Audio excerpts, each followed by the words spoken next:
out there, my loved ones, the people coming over from Horns and Son. My name is Sensei, aka We Are Chosen. It's a new day, new format. Let me know what you think down in the comments, and if you will, take some time to do the YouTube things, the like, subscribe. I am a small channel, so it'd be a really big help. Now, I want to talk to you guys about what's going on with Sark, man. We've had him for about 4 years now. We've lived to see the good, the bad, the 5 and 7 to in the playoffs, and I'm starting to notice a trend as far as Sark's concerned with his off seasons, man. And it was something that I mentioned on the last episode of Horns and Son. I think that Sark is really good at winning games in the off season. I think he tries to make the moves to best position the team to win games in the fall, in the spring.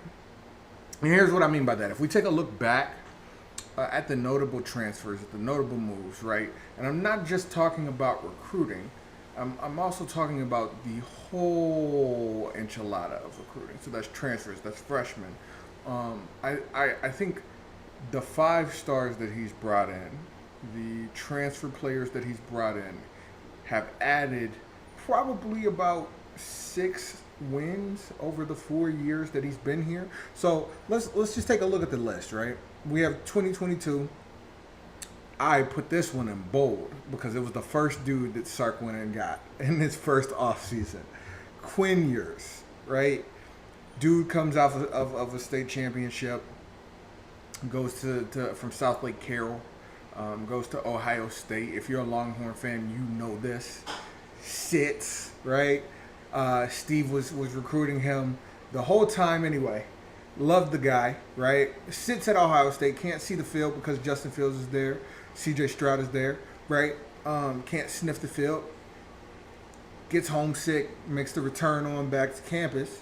When I say it at least wins those 6 games, that's probably like 4 right there off the back, just changing the quarterback play from a Casey Thompson, from a Hudson Card. You know, even later on when we get Malik Murphy not having to start, right? Like we have Quinn right there. And it's all from transfer portals. One of the biggest transfer portal players in history is Quinn Ewers, right? We get Diamante Tucker Dorsey, right? Now you go from Quinn Ewers to a guy like Diamante Tucker Dorsey. I'm not sure, even if you're a Longhorn fan, if you remember this guy. And something, you'll notice it too. As I start to read off this list of names, there are a lot of misses. But the ones he hits on ends up mattering, right? So Diamante Tucker Dorsey comes in 2022.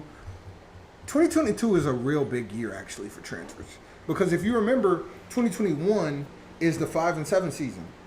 So I believe Steve is like, yeah, I can't allow this to happen again. I will not be long for this job. I've seen Charlie Strong get up here. People like him, and he can't win. And he doesn't have the quarterback nailed down, right? I believe that was one of Charlie Strong's biggest failures as coach of the University of Texas, is just not having the quarterback position nailed down. Ever. So he gets here, he's like, Quinn Ewers, that's my quarterback, right? Diamante Tucker Dorsey's next. DT, he's here for 1 year, does what he does. I'm not sure he's even still playing football at this point in time in his life. We get Ryan Watts, another big transfer, Ohio State Buckeye. The 2 Buckeyes actually end up coming in pretty clutch for us. If I'll come back to Ryan Watts. I want you to actually, no, let's talk about him now. Solid cornerback play for the most part. Wasn't too high. There were definitely some lows, but, really offered a solid cornerback presence, right? Definitely better than some of the other guys on the field, right? So overall, if Ryan Watts never puts on the burn orange, our quarterback depth and our quarterback position suffers for it, right? So we get Ryan Watts, we get a Jai Hall, a miss for whatever reason. We get Jaleel Billingsley, a miss, disciplinary issues. Doesn't end up suiting up for us after I want to say week 4 of that 2022 season, right? Yeah, Jai Hall, Jaleel Billingsley, Alabama transfers just don't work out for whatever reason, one reason or another. Isaiah Nayor, I remember being real high on Isaiah Nayor. Um, I remember being very high on bro because he was a speedster, and so putting some more speed on the other side with X, I just remember salivating and thinking like, this is Sark is doing it. Sark is bringing in and the talent that we need. Isaiah Nair tears his ACL before spring ball, or it might have been during spring ball, but I don't think he played in the spring game. I don't even think we got to see him. You know what, though? I think I have a vague memory of Isaiah Nayor playing in the spring game, so I might be wrong about that. But tears his ACL shortly after that, so maybe in the fall, and transfers out of the program. He never sees the field because what we have to coming down the pipeline. In recruiting, whether that be in recruiting, whether that be on transfers. And today we're just going to focus on transfers. But yeah, never sees the field. Tariq Milton, a guy who has his highs, his lows as well. Does some starting, but isn't the best. If you remember Tariq Milton, leave a comment. Because even in my mind, I kind of remember him. But he's not a guy that I would think is a better. Our team is better with having him on it. Tariq Milton is not a guy that I remember like that. But you may remember differently. In 2023, he takes Terrell Carter, solid starter. Well, you have good. Yeah, solid. Yeah, below average. He's somewhere between solid and below average. Dude, listen, our defensive line was so good that year that he was able to crack the rotation, but he's not somebody I'm counting as like a Sark nailed that, but he was a contributor. I think that's a good way to put it. He was a contributor. The fact that he transferred to Auburn hurts us a little bit, but I don't think that hurts us a ton, right? Transfers out of the program. Oh, let me say this as well. When we talk about 2022, he went 2 for 7. We took Ryan Watts, we took Quinn Ewers. That made our program that much better. That following year, probably won us about 4 games, right? Probably won us about 4 games. Moving on to 2023, we have Trill Carter, and then we have the big boy, big dog, just got drafted. Man, where did he get drafted? Oh, no, he didn't go to Carolina. I keep thinking Carolina, every Longhorn went there. But yeah, my boy, A.D. Mitchell. Georgia's number 5 comes over here, and I remember people talking about A.D. Mitchell and how good A.D. Mitchell was for Georgia. And the only reason that we were getting him was because, he was hurt. And now he's homesick. And he wanted to come and win and be a part of a winning program. And, that kind of made my heart happy. That somebody of A.D. Mitchell's caliber would even consider that leaving Georgia for a Longhorn to come play with Steve. I felt like that was a big step for the program, just to be recognized by something like that. For the Colts, I had to look it up. But yeah, A.D. Mitchell, now a Colts wide receiver, second rounder, part of this legendary draft class of the 2024 Horns, going into the NFL.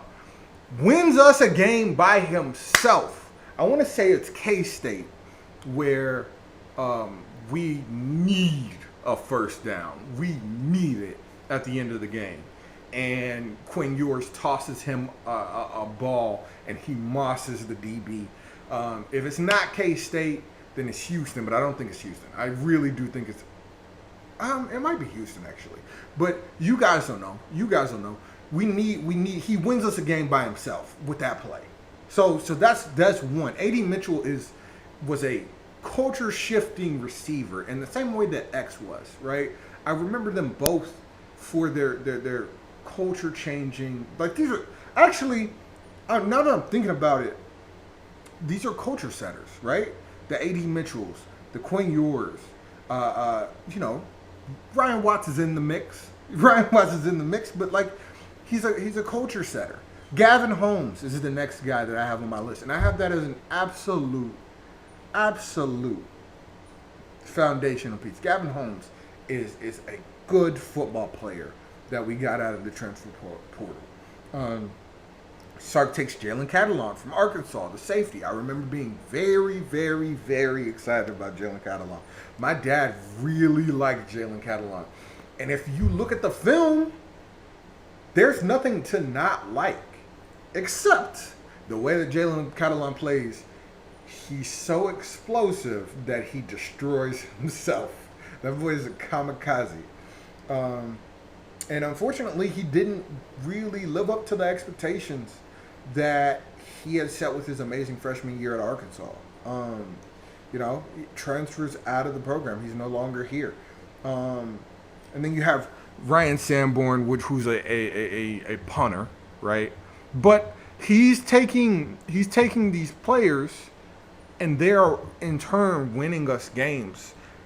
And like that's not something that I remember happening with Tom Herman. You know, things are different, right? With the transfers portal. You know, that's not something I remember happening with Charlie Strong. You know, he had Tyrone Swoops at quarterback, and there was no kind of correction made.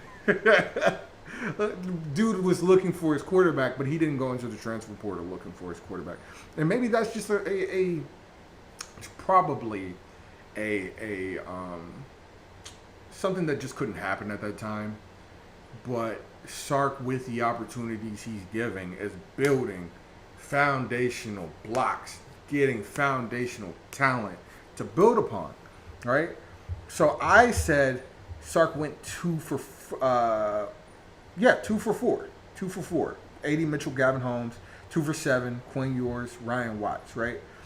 He took, and then in 2024, in this upcoming season, he's taken 11 transfers, the most he's taken since his first year, right? So we have Javion Cole, cornerback out of San Jose. No, not San Jose. They're the Spartans. What team is this? It is San Jose. It's San Jose, not San Diego State. That's what I was thinking I was saying. But yeah, San Jose. We needed a cornerback. Cornerback depth was definitely something needed to fill. You know, I kind of wish, and this is going to test my theory coming up. A lot of this is going to test my theory because I kind of wish that Sark would have put balls to the wall, would have put everything on the line for the Muhammad kid that went to Oregon. You know, that's our Malik Muhammad's cousin, that cornerback. But, you know, he filled the class with Javion Cole, and I can't help but think Javion Cole is going to be somebody who's going to step in and get some tick. Now, whether that's because we have clear weaknesses at the DB position, who knows? I still think that's up in the air a little bit. Part of the spring game, you know, it's a 0-win game or a 0-sum game. Part of why I think our quarterbacks look so great at the spring game is because maybe, and I said that weird. I don't mean that like our quarterbacks aren't good. I don't mean to throw water on the fire there. But I think that maybe our DBs just might not be the strongest place on the team. I don't think it's crazy to say that. And so that's why I think like the Makuba signing was so good, was such a good signing. Andrew Makuba out of Clemson, safety out of Clemson, was such a good signing. You know, he's an honorable ACC All-Mention. All-Mention. You know, dude knows what he's doing. If you watch his highlights, you get excited. And so, like, you know, Sark addresses the secondary with 2 players, takes 2 secondary players. And then, boy, does it tell you a lot about how Sark feels about our defensive line, and especially the interior and the exterior, right? Like, when you think of the exterior and the edge, he takes Trey Moore, but I think anybody would be lucky to take Trey Moore. I think you do that 10 times out of 10. Trey Moore is a fantastic player, and I think he's going to be really, really good in burnt orange. Trey Moore, edge out of UTSA. I want to say brother has double digit sacks in his time. He has some ridiculous number of sacks in his time with UTSA, but I don't have that in front of me at this moment in time. It takes Trey Moore, edge out of UTSA, but he also takes 3 interior defensive line players, which he takes 2 from Arizona, and he takes 1 from Louisville. And none of these guys I'm looking to be Terrondre Sweat or Byron Murphy. None of these guys I think I'm looking to be. I think there's a reason that they were available, but I do think they're going to come in and be above average players. I hope that they're all better than Trill Carter. I think if we get Trill Carter production from all 3 of them, are we okay with that? I don't know. I think they come in and be better than Trill Carter, but not as good as. I think they compete. You hope an Alfred Collins steps up and he's a building block of that interior defensive line. But I don't know. Like Bill Norton, I think is probably the best of the 3. You have, Bill Norton. You have Tio Vale Savea. You have Amari Niblack. I'm sorry, not Amari Niblack. Jermaine Lowell, which is the guy from Louisville. I see them competing to be starters, right? I have Amari Niblack. I don't know too much about Amari Niblack. I know he's a 4-star. I know he's from Alabama. Sark's track record with Alabama guys hasn't been great. But I can't really say that about because I'm excited about Isaiah Bond, who's the next guy. I'm excited about Isaiah Bond. He's from Bama. I think Isaiah Bond's going to be really good in this offense. So maybe I'll give Amari Niblack like the benefit of the doubt. I think Isaiah Bond, he's a 5-star. I think he's going to be the best player from this. If I'm projecting forward, I think he's going to be the best player that we've taken. Outside of, Quinn. I think he has a chance to be Quinn, A.D. Mitchell, Isaiah Bond. I think he has to be. I think he has a chance to be the 3rd best transfer that we've taken, and it starts career at Texas. We have Kendrick Blackshire, also from Bama, a linebacker. I don't know too much about Kendrick Blackshire either. I think he's a 3-star. I think the reason I don't know too much about him is because he has a chance to compete. We have Benda. We have David Benda. Excuse me. We have Anthony Hill. So I think we, but I don't think Kendrick Blackshire comes if he's not told like, hey, you'll get some tick, right? So I'm curious to see how Kendrick Blackshire fits in. We also have Silas Bolden, which I think Silas Bolden is going to be great too. I'm really high on all the receivers, really, that came in this year.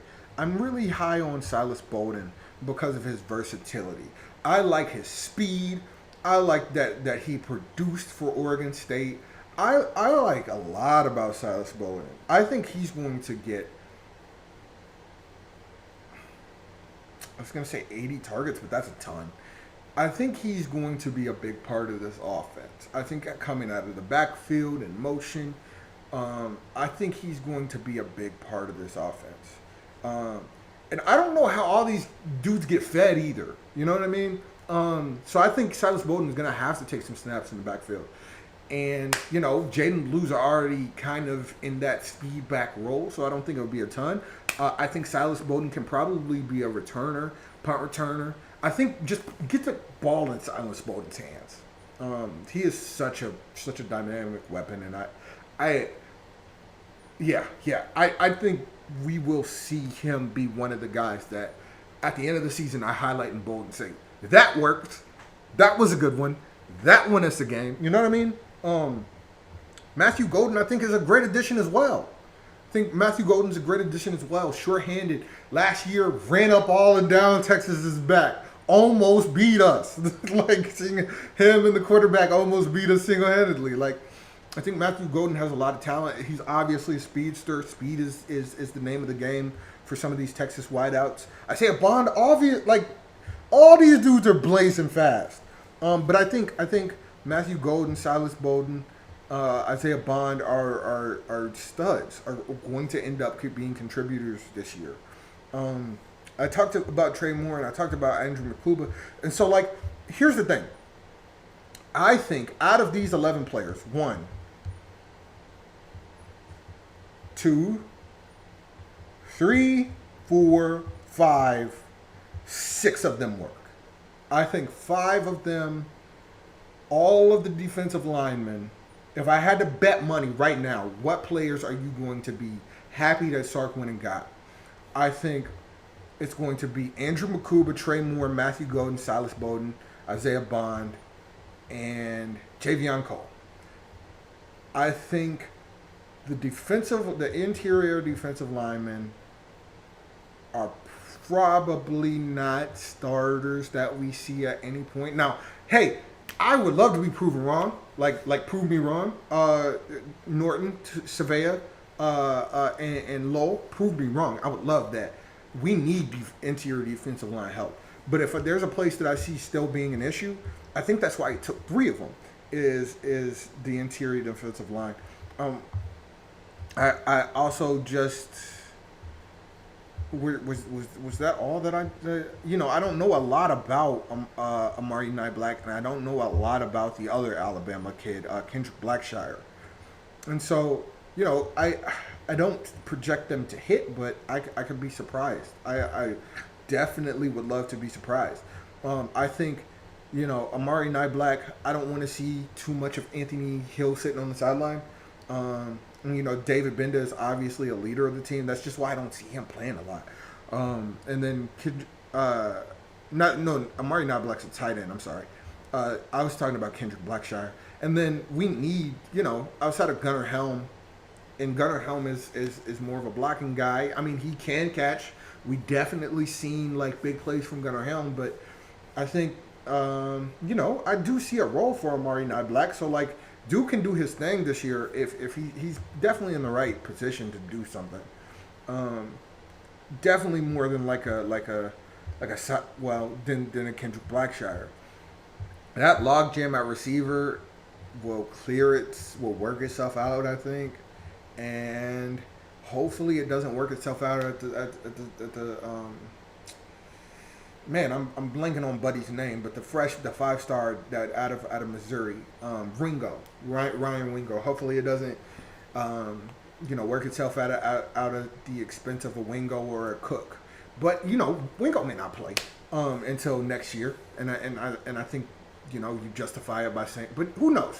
That's another video topic for another day. In closing, bro, like, I think one of Sark's biggest strengths is being a GM and recruiting 5-stars, recruiting talent, because it's recruiting talent to out-talent people, right? I'm going to have better players than you, and I'm going to have a better scheme than you, or a decent enough scheme that my players will execute it and we will win games. And I think that's a good way to go about it. I think that's a good way to use his personality. I think that's a good way for Sark to build the program up. People are always going to want to come play for Texas. People are always going to want, especially receivers, it seems like, people are always going to want to play in this offense. So why not open the door for them, I think that is a very smart way to go about it. My name is We Are Chosen. This is Burnt Orange Boys. I talk about college football. I talk about sports. I talk about things that interest me. Please, please, please like and subscribe. Leave comments. I think my comment today is just, what I want to see down in the comments today is like, what do you guys like? What do you think of this theory of mine? Do you think Sark is a guy who wins games in the spring more than he is a guy that wins games in the fall? Do you think it's a little bit of both? If you have a percentage, let me know. If you think it's 70-30, let me know. But yeah, I appreciate you guys hanging out. Sayonara, see you later. Bye.